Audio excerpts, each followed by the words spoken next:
Every year, Canada ranks near the top of those glossy best countries to live in lists. Universal healthcare, polite people, clean air, wide open spaces. Sounds like paradise, right? But here's the thing nobody puts on those lists. Canada has some cities that are so rough, so unaffordable, or so soul-crushingly isolated that even lifelong Canadians are packing up and leaving. And today, we will ram the numbers. Crime data, weather scores, housing affordability, community happiness, proximity to anything resembling civilization, to rank the worst places in the country to actually live your life. And what we found will surprise you.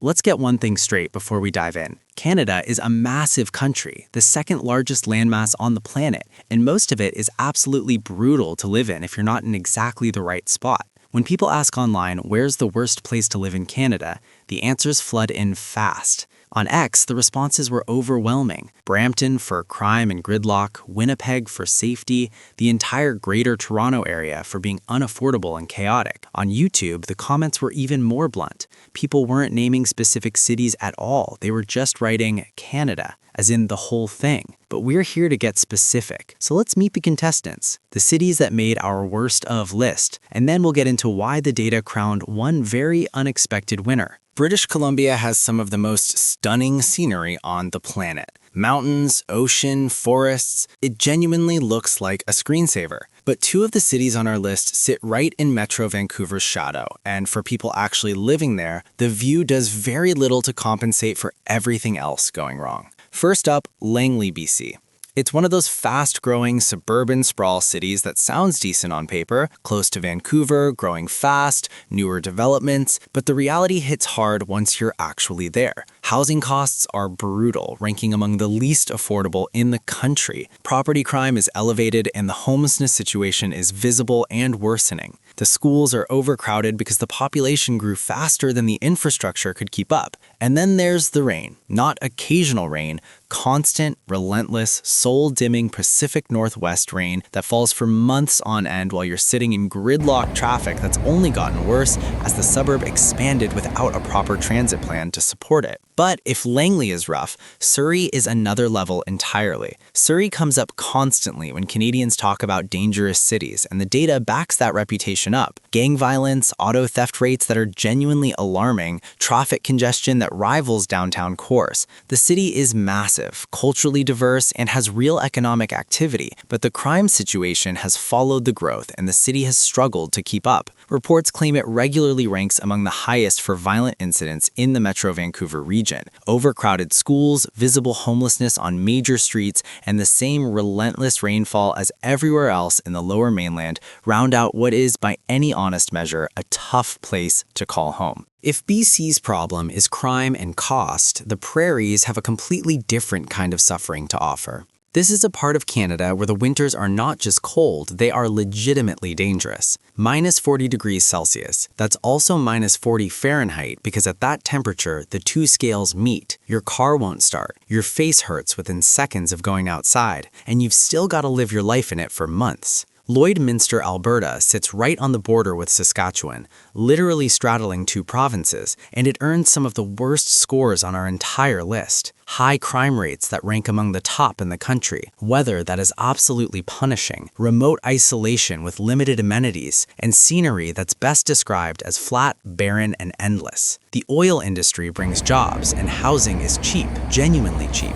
but the combination of extreme cold, high crime, and being in the middle of nowhere weighs on people in a way that affordability alone can't fix. Regina, Saskatchewan gets called the Queen City, which feels like a title that really oversells it. Yes, housing is ultra affordable. Yes, the commutes are short because it's not that big, but the crime rates have stubbornly refused to improve despite years of effort. The winters are identical to Lloydminster in their cruelty, and the flatness, the sheer unrelenting flatness, breeds a kind of low-level boredom that anyone who spent a winter there will recognize immediately. There's a particular type of cabin fever you get in a city that's cold, flat, and not particularly dynamic culturally, and Regina delivers that experience reliably every single year. Then there's Winnipeg, which has become almost mythologically associated with cold and crime in the Canadian public consciousness, and for good reason. The winters in Winnipeg hit -45°C, which is colder than even Lloydminster. The city has also earned a grim reputation for violent crime and property crime that has proven remarkably difficult to shake. Add in the mosquitoes, Winnipeg has been called the bug capital of Canada, and anyone who's been there in summer will not argue with that, and you have a city that attacks you in every season. Summer bugs,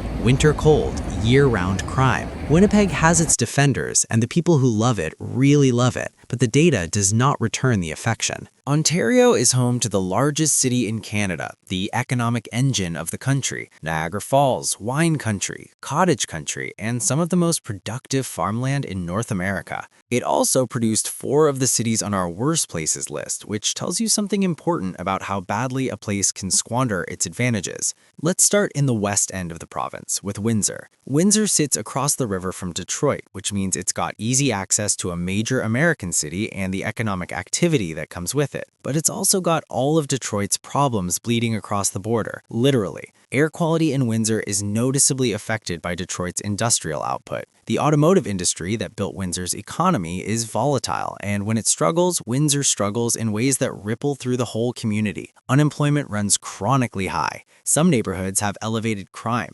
The downtown core has been in decline for years, cycling through revitalization plans that never quite deliver. Moving east, Brampton frequently makes national headlines, and not in a good way. The city has become notorious, legitimately infamous for auto insurance fraud, staged collisions, organized auto theft rings, carjackings. The insurance industry considers it one of the riskiest places in Canada to insure a vehicle, and premiums reflect that reality painfully for anyone who lives there. Beyond the insurance crisis, the traffic is relentless. The sprawl has expanded faster than the infrastructure can support. Overcrowded homes are common, schools are under pressure, and services are stretched. Niagara Falls deserves its own category because it combines the problems of a tourist city with the problems of an economically depressed one. The falls themselves are genuinely spectacular, one of the most recognized landmarks on the planet, but the city builds around them is a different story. Tourism has shaped everything here, and not in ways that benefit residents. The jobs are seasonal, low-waged, and tied to an industry that treats the city as a backdrop rather than a place people live. There are stretches of Niagara Falls that feel genuinely run down, with homelessness and addiction visible in areas that sit just blocks from the tourist corridor. The traffic during peak season is maddening. The tacky, over-commercialized vibe that gets mentioned in every description of the place is real. Streets full of wax museums, haunted houses, and all-you-can-eat buffets designed for visitors who will be gone by Sunday. For the people who actually live there, the dynamic has gotten worse. Speculation, absentee landlords. The city has been used hard and hasn't recovered. And then there's Toronto, Canada's largest city, the economic powerhouse, the place with something for everyone. Toronto is genuinely great in a lot of ways. There's no denying the vibrancy, the cultural scene, the job market, the food. But try to actually live there on a normal income and the math falls apart almost immediately. Housing affordability is among the worst in the country. The gridlock is relentless and getting worse. Property crime is elevated. The cost of living is crushing, and the winters are no picnic either, harsh enough to make outdoor life miserable for months while you're already being squeezed by rent that shouldn't be legal. Toronto defenders will say the salaries are higher there, and that's true, but the gap between salaries and costs has been closing in the wrong direction for years, and the city that once seemed like a place where ambition could be rewarded now more often feels like a place where ambition is just required to survive. According to the data, it ranks below cities like Ottawa and Quebec City on livability metrics. Some cities on this list made it because of cost, some because of crime, some because of weather. Thunder Bay, Ontario made it because of all 3, plus a level of isolation that puts it in a different category from most of the other cities here. Thunder Bay has repeatedly topped Canada's lists for the highest homicide rates, not in any given year, consistently, year after year. Violent crime, drug addiction, and widespread homelessness are serious and documented problems. The city has deep socioeconomic struggles, and the challenges facing Indigenous residents in and around Thunder Bay have drawn national and international attention.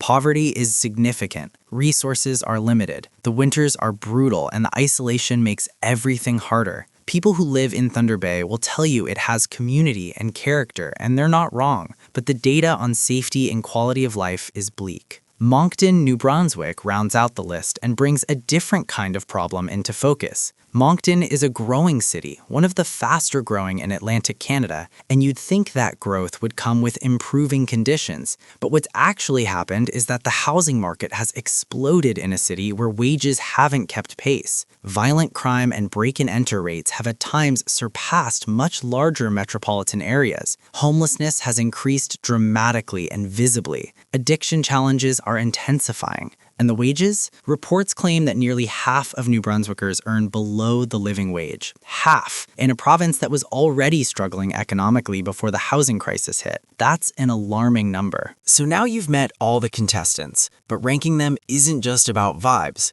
There's actual methodology here, and it's worth walking through because some of the results are genuinely surprising. The criteria we used were housing affordability, safety, happiness and community, weather, proximity to major cities, amenities, and scenery. Each one was scored and then combined to produce an overall ranking. We pulled from Stats Canada Quality of Life indicators, the Crime Severity Index for safety data, and quantified weather scores from meteorological databases. Real numbers, not just impressions. On safety, Lloydminster took the worst score immediately. Its Crime Severity Index rating is among the lowest on the list, and remember, in this scoring system, lower means worse. One of the highest per capita crime rates in the country, in a city that's small enough that you can't avoid it by staying in a good neighborhood. The cities that came in lowest for community happiness were Langley, Niagara Falls, and Toronto. The Niagara Falls result is grim but not surprising. It's a place where residents often feel like props in someone else's vacation experience. Toronto's result surprises more people, but density, cost, and the anonymity of a megacity grind people down in ways that show up in happiness metrics.